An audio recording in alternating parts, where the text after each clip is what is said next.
오늘 설교 제목이 점점 강성하여 가니라 입니다. 점점 강성하여 가니라.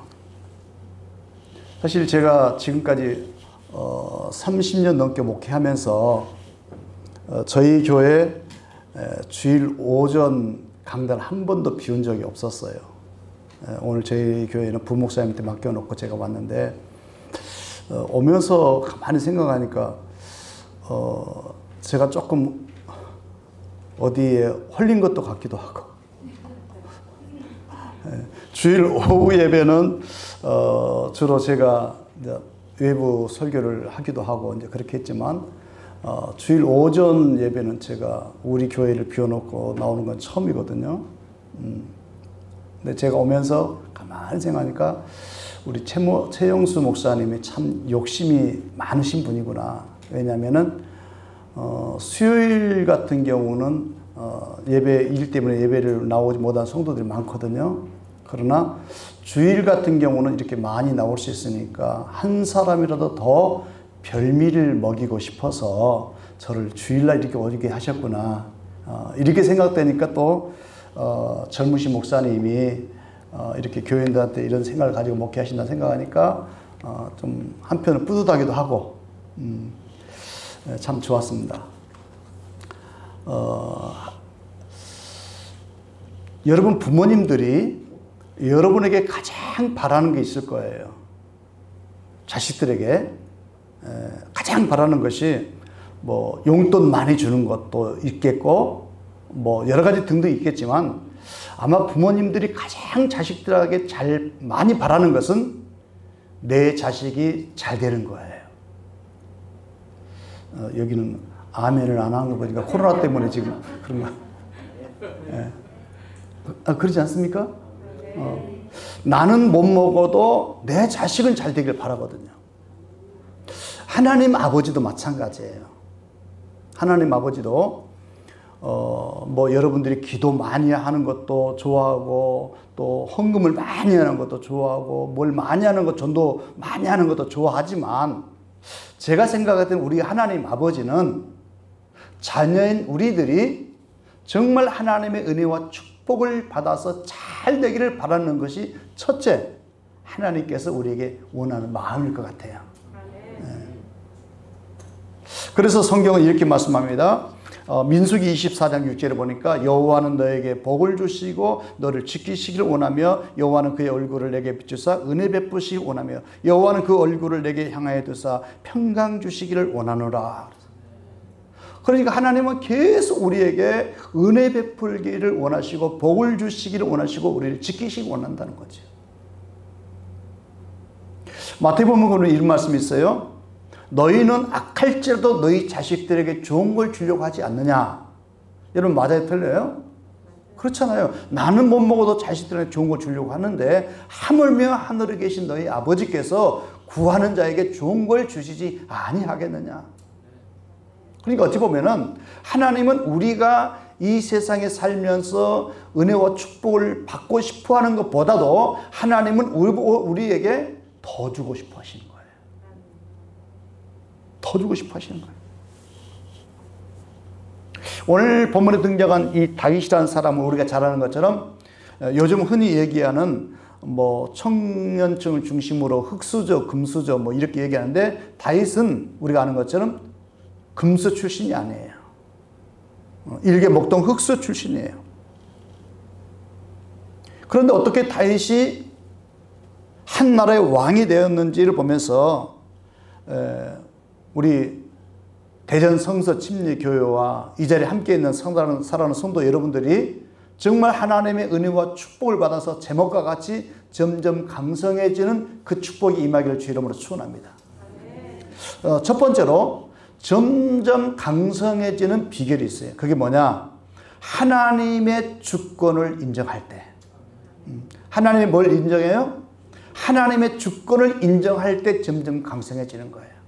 오늘 본문 역대상 11장 2절을 보면은 전에 곧 사울이 왕이 되었을 때도 이스라엘을 거느리고 출입하게 한 자가 왕이시었고 왕의 하나님 여호와께서도 왕에게 말씀하시기를 내가 내 백성 이스라엘의 목자가 되며 내 백성 이스라엘의 주권자가 되리라 하셨나이다. 그러니까 이 얘기는 지금 다윗이 왕이 되기 전에 이미 하나님은 다윗을 왕으로 세우기로 작정하셨다는 거예요. 하나님은, 저도 여러분도 하나님은 자기 백성들을 향해서 하나님의 계획을 가지고 우리를 이끌어 가세요. 그래서 욥기 23장 10절에 보면은 나의 가는 길을 오직 그가 아시나니, 그 얘기는 무슨 얘기냐면은 내가 가는 길에, 우리 인생을 살아가는 길에 이미 우리에 대한 하나님의 계획을 가지고 우리를 이끈다는 거예요.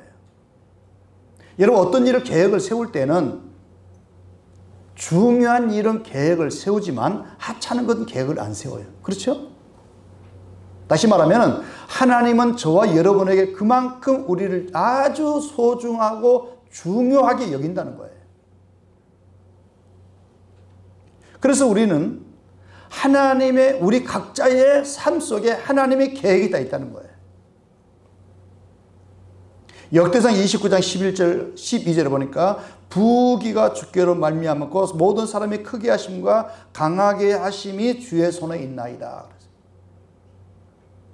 모든 사람이 크게 하심과 강하게 하심과 높아짐과 낮아짐이 누구의 손에 있다고요?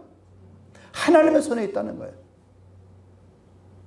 그래서 시편에 보면은 이런 말씀이 있어요. 우리의 인생이 하나님의 손에 있사오니, 우리의 시대가 하나님의 손에 있사오니. 그 얘기는 다른 말로 얘기하면 하나님의 절대적인 계획을 가지고 주권을 가지고 우리를 인도하고 계신다는 거예요. 여러분, 드라마를 보면은, 영화라든지 드라마를 보면은 그 주인공이 굉장히 위험에 빠질 때가 있어요. 우리가 볼 땐 아이고 여기서 곧 죽겠네. 아이고 죽으면 어떻게 하지? 저기서 어떻게 하지? 그런데 우리가 볼 때는 드라마를 보면서 마지막 그 중간에 주인공이 죽는 것처럼 그 상황에 전개되지만 아이고 죽겠네. 근데 주인공이 죽어요, 안 죽어요? 안 죽어요. 왜 안 죽어요? 이미 작가가 그렇게 써놨어요. 이미 감독이 그렇게 정해놨어요. 그렇기 때문에 안 죽는 거예요. 우리도 마찬가지인 거예요. 이미 하나님은 오늘 저와 여러분을 향한 계획을 가지고 우리를 이끌고 있어요. 그래서 여러분이 지금도 저를 만나서 이 설교를 듣게 된 것은 하나님의 각본에 오늘 8월 29일 날 주일날에는 이봉석 목사의 설교를 너는 꼭 들어야 되겠다.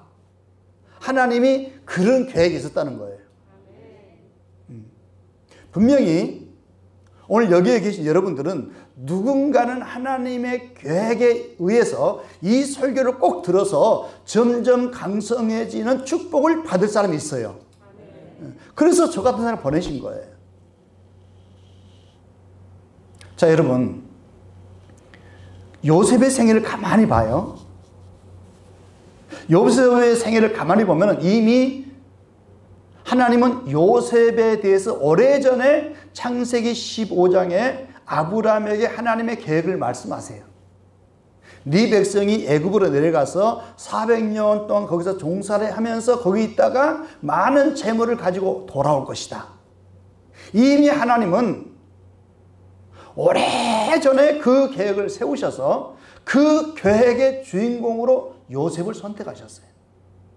그래서 요셉을 선택하셔서 하나님은 요셉에게 형들에게 미움받도록 해요. 그리고 애굽으로 팔려가게 만들어요. 여러분, 어떻게 자기 형제가 동생을 팔아먹어요? 근데 그것도 잘못도 없는데 애굽으로 팔려가요. 그리고 애굽으로 팔려가서 보디발의 집에 가서 종살을 해요. 또 잘못도 없는데 감옥에 들어가요. 이렇게 해서 요셉의 생애는 13년 동안 아주 극한 고생을 하는데 마지막 2년은 감옥에서 정말 요셉이 너무너무 힘든 고생을 해요. 그때까지는 요셉이 내가 내 인생이 왜 이렇게 꼬이지? 어렵지? 안 되지? 이걸 깨닫지 못했어요. 그런데 그가 애굽의 총리가 되고 나서 창세기 45장에 보면은 자기 형제들이 애굽으로 식량을 얻으러 왔을 때, 그때 요셉은 총리 신분에 있지 않습니까? 그때 요셉이 이런 고백을 하는 거예요. 형들이시여, 당신들이 나를 애굽에 판 것이 아니라 하나님이 나를, 우리 식구들을 살리기 위해서 먼저 애굽으로 보냈습니다. 이걸 요셉이 나중에 깨닫게 되는 거예요. 그러면서 말씀하신 그대로 출애굽기 11장 1절에서 11장과 12장에 보면은 하나님이 애굽에서 이스라엘 백성들을 탈출하는 과정 속에 그냥 나오게 하지 않고 애굽 사람들에게 은금 폐물을 많이 가지고 챙겨서 나오도록 만들어요. 이게 창세기 15장에 이미 하나님이 예언했던, 계획했던 얘기를 아브라함한테 들려줬는데 그 계획이 이루어지게 되는 거예요. 그러니까 어찌 보면은 이 설교를 듣는 여러분의 인생이 지금 조금 꼬일지도 몰라요. 꼬이는 분이 이 설교를 들을지도 모르고 왜 나는 이렇게 안 풀리지? 라고 하는 분도 있을 거예요. 그런데 하나님 아버지는 여러분의 인생이 꼬이는 걸 하나님이 원치 않아요. 때로는 내 욕심 때문에 내 어떤 그걸 욕심을 줄지하지 못해서 내가 실수해서 얻어지는 고난이 있을지라도 하나님은 내가 그 고난 속에서 인생을 마치는 걸 원치 않아요.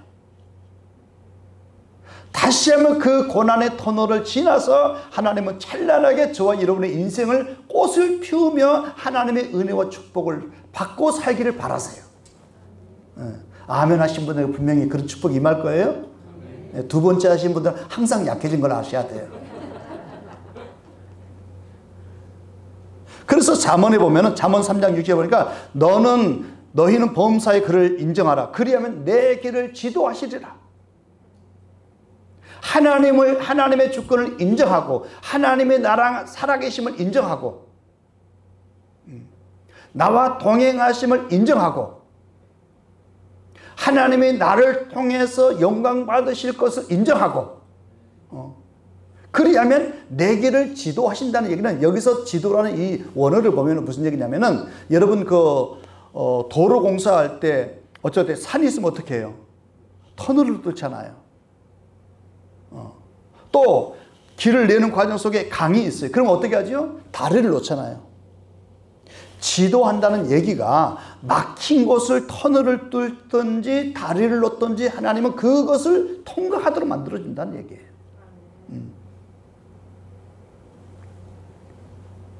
그렇기 때문에 우리는 철저하게 하나님의 주권을 인정하는 게 중요하고, 그 다음에 두 번째, 하나님의 주권을 인정할 뿐만이 아니라 하나님의 주권에 순종하자. 이게 점점 강성해질 수 있는 비결인 거예요. 여러분,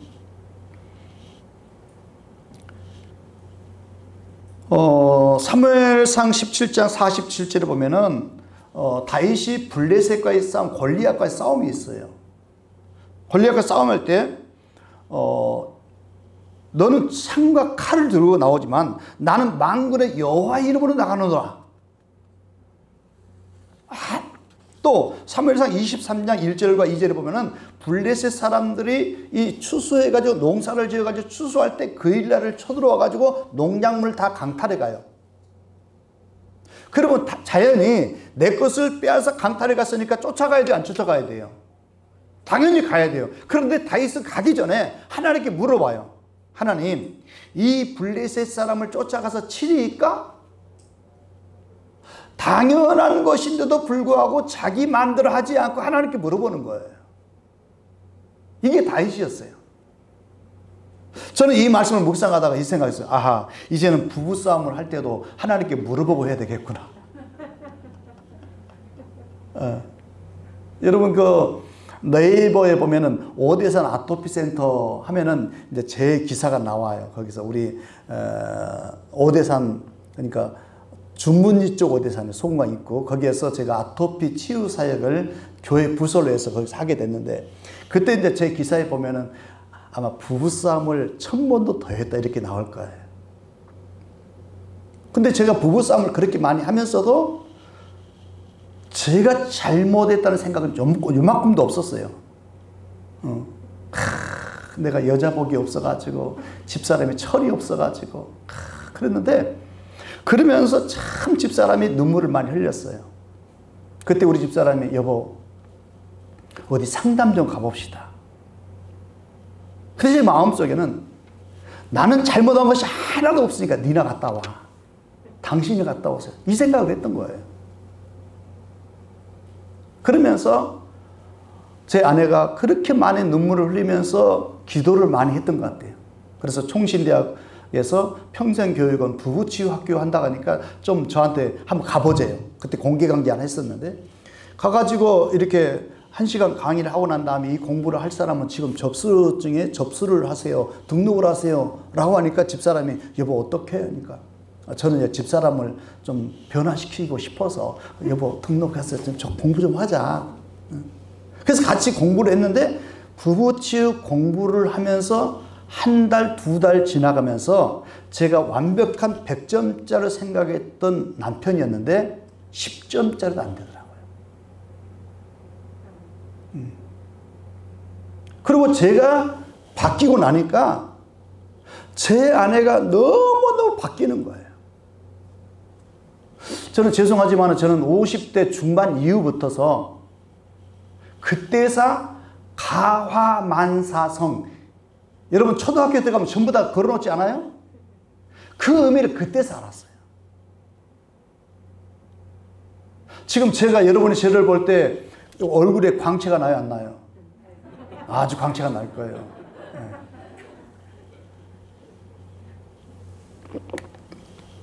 여긴 조명이 좀 약한가? 제 이마가 이렇게 네. 그런데 제가 사진을 찍어보니까 부부 치유하면서 공부하고 난 다음에 제가 바뀌니까 제 아내가 너무너무 바뀌는 거예요. 그러고 나니까 모든 목회도 힘이 붙고 모든 일에 힘이 붙고 제 얼굴에 사진 찍을 때마다 옛날에 공부하기 전하고 지금하고는 사람이 너무너무 달라졌어요. 그런데 제가 부부 치유 사역을 하면서 또 제 아내도 그렇게 상담 공부를 하면서 이렇게 하면서 보니까 부부 문제가 와서 상담하는 사람마다 다 보니까 거기서 거긴 거예요.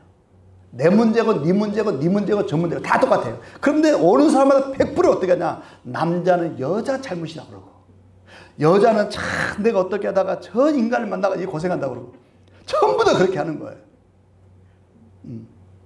아마 이 중에도 그런 분이 한 서너 분 계실지 모르겠어. 우리 최 목사님 말고. 자, 이 얘기가 좀 빗나갔는데 그래서 저는 그 뒤로부터서 이제는 부부싸움을 별로 안 해요. 그리고 아내 얼굴이 제 얼굴이 꽃이 피니까 아내 얼굴도 꽃이 피면서 그러면서 어느 순간 이 설교를 준비하다가 이제는 뭐 하려고 그러면 하나님께 물어봐야 되는데 하나님 부부싸움 한번 할까요 말까요? 나 한번 내지르고 싶은데 한 판 벌리고 싶은데 할까요 말까요? 여러분 만약에 열받더라도 하나님께 물어보고 싸움하세요. 네. 다윗은 철저하게 그랬던 거예요. 당연한 건데도 하나님께 물어봐요. 또 사무엘상 23장 4절 보니까 다시 여호와께 묻자와 가라. 또 다시 물어봐요. 또 사무엘상 30장 8절 보니까 여호와께 묻자와 가로되 내가 이 군대를 추격하면 따라잡겠나이까? 그러니까 다윗은 계속해서 당연한 것 같은데도 하나님께 물어봐요. 성도들도 보니까 제가 우리 성도한테 그런 얘기를 해요. 어떤 책을 보든지 어느 기도원을 가든지 어떤 부흥회를 가든지 항상 담임 목사님 나한테 물어보고 하시오. 왜냐하면 책도 오염된 책들도 많이 나오고 또 기도원에 가도 강사들도 오염된 강사들 참 많이 있거든요.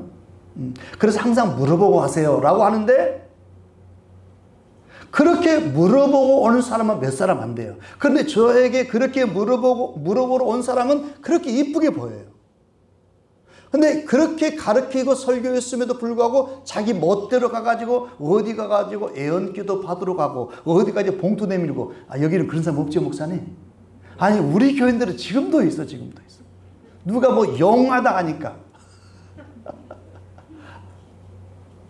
그런데 제가 담임 목사 입장에서 제가 가르친 대로 묻고 하세요 말 그대로 하신 성도님들에게는 그렇게 마음이 가고 사랑이 가고 기도도 한번 더 해주고, 똑같은 기도라도 조금 더 농도가 진해지더라고. 근데 그러지 않고 지 멋대로 하는 사람한테는, 그러니까 내 성도니까 새벽마다 기도하지 않을 수는 없겠지만 그냥 도매금으로 슬그머니 지나가 버려. 그래서 제가 여기서 본문에서 있는 것처럼 하나님께 다윗은 순간순간 묻고 하나님의 뜻을 따라서 순종했던 것처럼 우리의 삶 속에도 하나님이 내게 말씀하신 것, 하나님의 주권에 순종한다는 것이 그렇게 중요한 거예요. 어찌 보면은 최용수 목사님을 이곳에 담임 목사로 세우게 하신 분이 여러분 투표로 해서 세운 것 같지만 누가 세우셨을까요? 하나님이 세우셨어요. 그래도 하나님은 그동안에 여러분들이 이쁜 짓을 좀 많이 했던 것 같아요. 그러니까 저렇게 이 젊은 목사님은 정말 귀한 목사님. 제가 몇 번 만나서, 저는 이제 목사이기 때문에 목사를 금방 알거든요. 또 더더군다나 제가 옛날에 그 목회자 세미나를 많이 했었어요. 한때 신학교 강의도 했지만 목회자 세미나를 많이 하다 보면, 목사님들 상담을 많이 하다 보니까 말 몇 마디 하다 보면 선수를 알아본다고. 목사님들 금방 알아보는데, 제가 최 목사님을 만나면 오늘 이제 두 번째 만나는데, 이 만나서 몇 마디 얘기해 보니까 참 좋은 목사님이세요. 아마 교회를 크게 목회할 것 같아요. 이럴 때는 아멘스가 좀 커야 되는데. 아멘. 아니, 나 진짜 속에 있는 걸 얘기하는 거예요. 그래서 여러분들이 점점 강성해 가는 비결은 하나님의 절대 주권에 이제는 순종하자. 순종하자. 그 다음에 여러분이 하나님의 축복을 받아서 점점 강성해져 가려면은 세 번째, 협력자들이 많아야 돼요. 뭐가 많아야 돼요? 협력자들이 많아야 돼요. 오늘 보면 11장 4절과 6절에 가서 보니까 요압이 나서서, 선두로 요압이 먼저 올라가서 우두머리가 되는 장면이 나와요. 또 그 다음에 11장 15절에서 19절 말씀까지 보면 무슨 내용이 나오냐면 다윗이 있다가 그 지금 블레셋 그 베들레헴, 그 옛날에 다윗이 어렸을 때 나에 살던 고향, 거기서 뛰었던 그 베들레헴의 그 우물가에 그 맛있는 그 시원한 물이 생각이 났어요. 그런데 그 베들레헴 그 지역이 지금 블레셋 사람들이 진을 치고 있어요.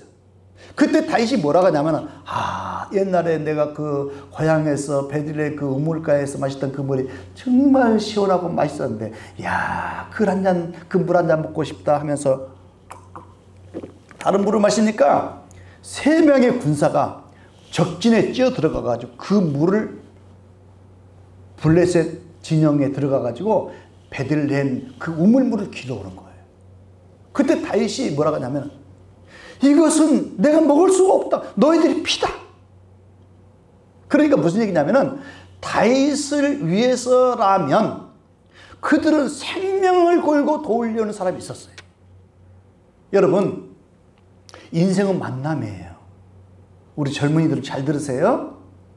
우리에게는 두 가지 재산이 있어요. 하나는 유형의 재산이에요. 유형의 재산이라는 것은 부동산이나 통장의 돈이나 증권이나 등등 그런 걸 얘기하는 거예요. 그 다음에 유형의 돈만 있는 것이 아니라 무형의 재산이 있어요. 무형의 재산. 무형의 재산이라는 것은 돈은 아니지만 내가 인생을 살아가는데 정말 필요한 사람들 얘기하는 거예요. 근데 제가 경험해 보니까 유형의 재산보다도 이 무형의 재산이 훨씬 더 중요해요. 실제로 미국의 하버드 대학 경제학 석사과정 교재에 이런 얘기가 나와 있어요. 사람이 성공하는 데 있어서는 공부를 열심히 해서 성공한 사람은 15%, 대인관계를 잘해서 성공한 사람은 85%. 그러니까 젊은이들이 성공하는 것은 공부를 잘해서 성공하는 것보다도 대인관계를 잘해서 성공하는 것이 훨씬 더 크다는 거예요. 이해가 되시나요? 젊은이 잘 들어야 돼요. 제가 교회 재개발을 이렇게 꿈꾸면서 우리 교회 재개발하면서 참 힘들었었어요. 시행죄도 많이 하고 너무너무 힘들고 또 재개발을 하다 보니까 교인들도요 반반이 나눠지게 되더라고요. 목사님과 당회원들과 위원들을 위해서 열심으로 기도하고 협력하는 사람이 있는가 하면은 삐딱하게 나가는 사람도 있어요. 여기는 그런 사람이 하나도 없어. 얼굴을 보니까 딱 보면 안 돼요. 그런 사람이 하나도 없네.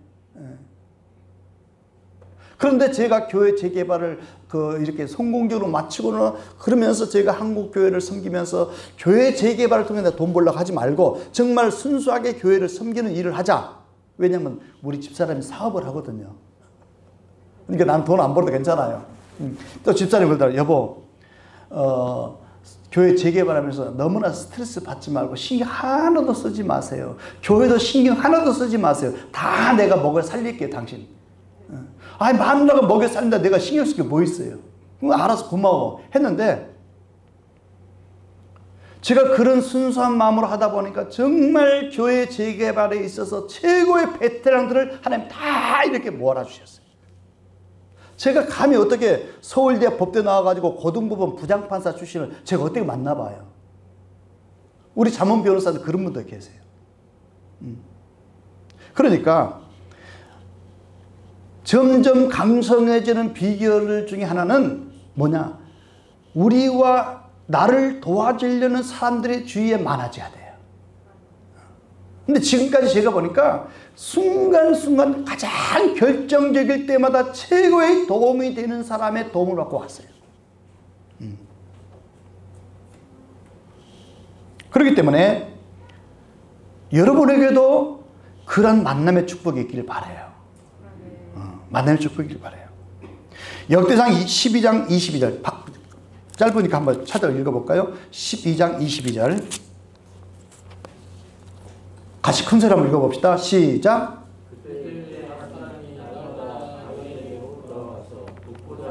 아멘. 날마다 많은 사람들이 다윗에게 돌아와서 어떻게 해요? 돕고자 하는 사람이 많았어요. 여러분 이거 누가 하셨을까요? 하나님이 하신 거예요. 이렇게 점점 강성해지는 비결은 첫 번째가 뭐였죠? 하나님의 주권을 인정하자. 두 번째는 하나님의 주권에 순종하자. 세 번째는 협력자가 많아야 된다. 네 번째, 점점 강성해져 가려면은 하나님이 함께 하셔야 돼요. 누가 함께 해야 돼요? 하나님이 함께 해야 돼요. 자, 역대상 11장 9절. 역대상 11장 9절. 만군의 여호와께서 뭐 하시니? 함께 계시니 다윗이 점점 어떡하여? 강성하여 가니라. 할렐루야. 바로 그거예요. 하나님이 함께 할 때. 아무리 도움의 손길이 많이 온다 할지라도 하나님이 함께 하지 않으면 안 되는 거예요. 하나님이 함께 할 때. 그래서 역대상 18장 6절 보니까 다윗이 하나님을 인정하고 하나님을 의지하고 하나님께 순종하려고 하니까 여호와께서 다윗이 어디로 가든지 이기게 하셨더라 그랬어요. 누가 이기게 하셨다고요? 하나님이 이기게 하셨다는 거예요. 그렇습니다. 하나님이 함께 할 때 점점 강성해지는 거예요. 그래서 오늘 목사님 서재 보니까 매일 성경 큐티 책이 있더라고요. 성서이윤. 우리 교회 날마다 그거 하고 있어요. 매일 성경 가지고 큐티하고 수요일 예배도 그렇게 하고 주일 설교도 저는 그걸로 하고 있어요. 전체 요약해가지고. 맞아요. 하나님이 함께 할 때 우리는 강성해질 수 있어요. 마지막 다섯 번째. 하나님 보시기에 좋은 생각을 할 때 강성해지는 거예요. 누구 보시기에? 하나님 보시기에 좋은 생각을 하는 거예요. 여러분 역대상 17장에 보면은 다윗이 하나님의 성전을 짓고 싶어 하세요. 나는 이 백향목 궁에 살면서 하나님의 성전 저 천막 속에 있구나. 내가 하나님의 성전을 지어야 되겠다라는 생각을 하게 돼요. 그런데 4절에서 6절 보니까 다윗에게 하나님께 말씀하세요. 야, 내가 네한테 언제 성전 지으라겠냐? 하나님은 그렇게 야단을 친 것 같아요. 그런데 야단을 치면서도 그 밑에 7절에서 9절까지 보니까 그 다윗이 그 하나님 보시기에 좋은 생각을 하면서 성전을 짓고 싶다는 생각이 하나님이 마음에 들었던 것 같아요. 그래서 하나님이 거부하면서도 어떻게 약속하시냐? 그 7절을 9절 보니까 세 가지 복을 얘기해 주는데 네가 얻으러 가지 내가 함께 줄게. 또 세상에서 네 이름을 존귀한 자로 만들어 주겠다. 8절에 이렇게 말씀하고요. 또 11절 보니까 네 후손에게 복을 줄게. 무슨 얘기냐면 여러분이 무슨 생각을 하든지 내가 지금 하고 있는 생각이 하나님의 마음에 들어야 돼요. 하나님 보시기 좋은 생각을 해야 되는 거예요. 그때 다윗처럼 점점 강성해지는 거예요. 오늘 저희 매일 성경은 오늘 주일날 본문이 시편 71편이었어요. 제가 새벽에 일어나서 그 본문을 묵상하는데 그 다윗의 그 기도와 소원이 나오는데 그 다윗의 기도를 보면은 하나님이 감동하지 않을 수가 없어. 먼저 하나님, 나 하나님의 이름을 널리 알리고 싶어요. 그러니까 건강하게 해주세요. 나 하나님의 이름을 이렇게 하고 싶어요. 그러니까 나의 삶을 견고하게 만들어주세요. 그러니까 항상 다윗은 먼저 누구를 위해서? 하나님을 위해서. 근데 우리 교인들 보니까 이렇게 설교를 그 수십 년 동안 했음에도 불구하고 기도할 때 가만히 새벽 기도 소리를 들어보면 하나님 주시옵소서, 주시옵소서, 주시옵소서, 해결하여 주시옵소서. 아니 하나님이 먼저 너희는 그 나라와 그 일을 구하라. 그리하면 이 모든 것을 너에게 도와주리라. 마태복음 6장 33절 말씀 있지 않습니까? 수없이 외치면서 먼저 하나님의 영광을 위해서 하나님의 이름을 위해서 먼저 구하거라. 그리하면 나중에 다 주겠다 그랬으니까 먼저 하나님이 좋아하는 기도를 하고 그 다음에 여러분들이 뭐 건강이 필요하다든지 자식들 취직이 필요하든 뭐 그런 건 나중에 하시오 라고 했는데 그 말은 안 듣고 하나님 주시옵소서 주시옵소서. 그러면서 어떤 사람은 철야 100일 철야하겠대. 그래서 혼자 속으로 그랬어요. 야 1000일 철야를 해봐라. 네 욕심 가득해가지고 네만 유익했다는데 하나님 주겠냐? 이런 얘기를 진짜 안 하고 여러분 생각해 보세요. 누가 옆에 사람 누가 만나고 있는데 그 사람이 가만히 보니까 자기 이소만 챙기려고 그래. 나를 이용해가지고. 그럼 그 사람 좋아요 안 좋아요? 몰랐을 때는 만나주지만 그 정체를 알고 나면 싫어. 그렇죠? 그런데 그 사람은 절대로 자기 유익이 아니라 어떻게 하든지 나를 먼저 도와주려는 생각을 해. 그러면 그걸 알 때는 그 사람이 좋아요 나빠요? 좋아요. 제가 제 주위에 어마어마한 사람들이 다 있어요. 정말 좋은 분들. 어떻게 하니까 뭐 한의사들 최고의 의사들 뭐 그런 등등 인생을 사는데 정말 결정적이 필요한 사람 다 하나를 포진시켜 놨는데 저는 항상 대인관계를 할 때 내가 저 사람을 통해 내가 뭐 이득을 얻을까 생각 않고 내가 먼저 그 사람에 뭘 도움을 주지 라는 생각을 먼저 해요. 그러고 나니까 그 사람들이 뭐 내가 뭐 얘기를 안 해도 저는 가까이 해주고 또 결정적일 때 내가 부탁하면 나보다도 더 열심히 해요. 여러분 그래서 우리는 하나님 보시기에 좋은 생각해야 되는 거예요. 사랑하는 성도 여러분 잘 기억하세요. 오늘 이 교회 재개발도 이미 하나님의 계획 속에 있었어요. 그리고 이 재개발을 통해서 우리 대전 성서 침례교회가 한 단계 성장하고 이 지역에 영향력을 미칠 뿐만이 아니라 전국에 전 세계에 영향력을 미치는 교회로 하나님은 성장하고 싶어 하세요. 복을 주고 싶어 하세요. 이 교회 재개발은 어떻게 보면 맞아요. 교회 피해가 많은 것도 사실이에요. 그러나 잘하면 이 재개발을 통해서 여러분들이 힘들지 않고도 하나님의 축복을 받아서 멋있는 성전을 지을 수 있는 기회가 되는 거예요. 자, 그런데 우리 교회를 보니까 이 재개발하는 가운데 어려운 가운데 이 교회 재개발하다 보니까 사람들이 나누게 되더라고요. 어떤 사람은 적극적으로 기도하면서 이 재개발이 잘 되기를 바라고 적극적으로 기도하는 사람이 있어요. 또 중간에 그냥 가만히 있고 이것도 아니고 저것도 아니고 가만히 중간치게 또 있어요. 그 다음에 세 번째 또 뭐가 있냐? 목사를 열분나게 하는 사람이 있어요. 그 뭐냐? 교회가 무슨 조합에서 싸워서 그냥 그러면 돼? 그냥 절대 주는 대로 받아서 나가면 되지. 여러분, 조합에서 주겠다는 얘기는 감정 가격밖에 아닌 거예요. 앞으로 여기 교회도 그럴 건데 감정 가격은 실거래만 또 훨씬 못해요. 그러니까 교회가 욕심을 내면 안 되지. 그냥 조합에서 주겠다는 돈 들고 나가야지. 뭘 교회가 뭐 그렇게 하려고 그래? 그러니까 한쪽에서 뭐 무슨 소리야. 조합에서 그냥 형편없는 가격을 받고 내쫓으려고 어디가 억울해서 어떻게 그래. 그러면서 자기들끼리 싸워요. 근데 놀라 제가 지나보니까 교회 재개발을 마치고 나니까 이렇게 교회를 위해서 적극적으로 목사님과 함께 했던 사람들은 하나님이 두 가지 복을 주시더라고요. 어떤 복을냐? 첫째는 영적인 축복을 주세요.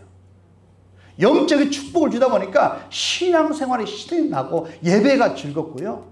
영적으로 날마다 충만한 생활을 해요. 또 두 번째 복을 주는데 하나님은 세상적인 복을 또 주시더라고요. 자녀들이 기가 막히게 잘 되고, 예를 들어서 나이 드신 분들 자기가 할 일이 없잖아요. 그런데 자식들이 아주 잘 되는 거예요. 이 코로나 전국에 취직하기도 어려운데 그냥 뭐 어떤 회사에 중역으로 있다가 그 사장님, 회장님이 모든 회사를 자기한테 다 맡겨보기도 하고, 그런 어마어마한 이렇게 축복을 받는 사람도 있어요. 그런데 반신반의하면서 그냥 중간에 가만히 있었던 사람들은 이것도 저것도 아니야. 지금도 중간에 가만히 있어. 그런데 적극적으로 나서지 않고 해를 끼치려고 아픔을 줬던 사람들 보니까 하나님의 전부 다 징계를 내는데요. 첫 번째 어떤 징계를 내느냐? 영적으로 죽여요. 무서워요. 여러분, 신앙생활을 영적으로 죽이면은요, 이것처럼 곤욕스러운 게 없어요. 그래도 우리 대전 성서 침례교회는 성도들 보니까 전부 다 얼굴에 꽃이 있어서 그냥 그래도 예배가 즐겁고 찬양이 즐겁고 그런 것 같아. 이제 금방 설교 끝나니까 긴장하지 마세요. 또 육적으로도 그 사람은 안 돼. 잘 됐다고 계속 망하게 돼. 그래서 제가 여기서 느꼈던 거예요. 사람들이 심는 대로 거둔다는 것처럼. 특별히 이 교회 재개발하게 되면요, 이 담임 목사님은 영적으로 굉장히 힘들어요. 여러분이 신경 쓰는 것보다 100% 더 100배가 신경 쓰거든요. 그때 여러분들이 담임 목사님이 영적으로 쇠하지 않도록 옆에서 협력을 잘 해드려야 돼요. 저는 우리 교인 중에 한 분을 자랑하고 싶은 성도가 있어요. 그분은 어려워요. 과부예요. 그런데 어려울 때마다 매주, 이런 얘기 해도 되나 모르겠다. 아무튼 하나님 섬기니 저를 섬겨줘요. 매월 도서비를 따로 갖다 줘요. 저한테 봉투. 목사님 도서비. 제가 한번 가르쳤거든요. 그리고 명절 때마다 저한테 봉투를, 저한테 개인적으로 이렇게 선물도 주지만은 봉투를 따로 이렇게 주시면서 목사님 어려운 분들 많이 아시지 않습니까? 이 돈은 거기다 써주세요.